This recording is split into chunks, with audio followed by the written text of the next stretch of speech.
మీరు ఎప్పుడైనా ఒక కళను చూసి అది నిజం కాదని మీకు తెలిసినా కానీ ఆ కళ మళ్ళీ మళ్ళీ మీకు తిరిగి వస్తే?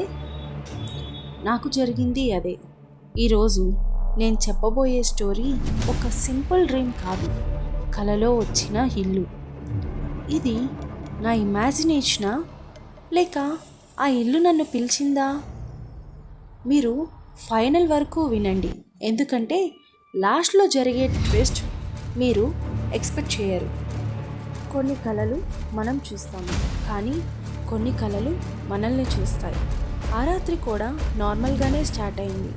నేను నా హస్బెండ్ బయటికి వెళ్ళి కొంచెం లేటుగా ఇంటికి తిరిగి వచ్చాము.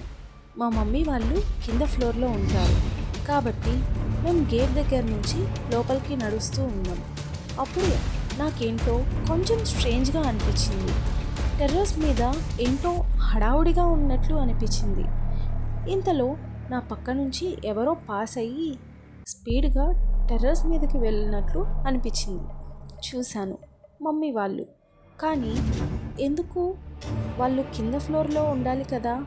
లైట్ కొంచెం డల్గా ఉంది, విండ్ లేదు, కానీ మా మమ్మీ శారీ పళ్ళు స్లోగా మూవ్ అవుతుంది.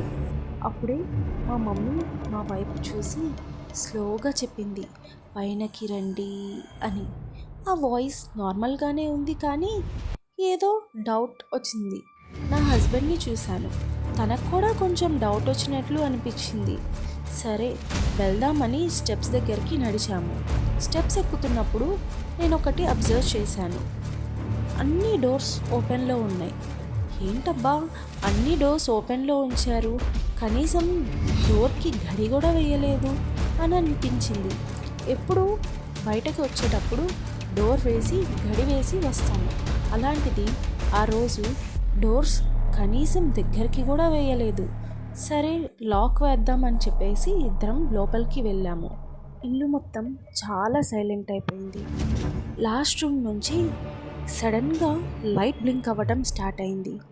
ఆ సౌండ్ కూడా క్లియర్గా వినిపిస్తుంది. నేను స్లోగా కింద ఫ్లోర్ మీద చూశాను. ఫర్నిచర్ మొత్తం డిస్టర్బ్ అయ్యింది. చైర్స్, టేబుల్ మీద ఉన్న థింగ్స్ అన్నీ కింద పడిపోయి ఉన్నాయి. కర్టన్స్ కూడా మూవ్ అవుతున్నాయి, కానీ గాలి లేదు. అప్పుడే నా వెనక నుంచి ఏదో పాస్ అయినట్లు అనిపించింది. నా హార్ట్ బీట్ ఫాస్ట్ అయ్యింది. నా హస్బెండ్ స్లోగా చెప్పాడు, నువ్వు కూడా విన్నావా అని.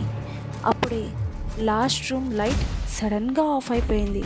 టోటల్ డార్క్నెస్, టెర్రస్ డోర్ స్లోగా క్లోజ్ అయ్యే సౌండ్. నా బాడీ మొత్తం ఫ్రీజ్ అయింది. ఎందుకు తెలియదు, కానీ నాకు ఒక ఫీలింగ్ వచ్చింది. మనం ఇద్దరం మాత్రమే కాదు, అక్కడ ఇంకెవరో ఉన్నారు. మరి ఆ రాత్రి నిజంగా కలేనా, లేక ఆ ఇల్లు మనల్ని పిలిచిందా? To be continued. నెక్స్ట్ ఎపిసోడ్లో చూద్దాం.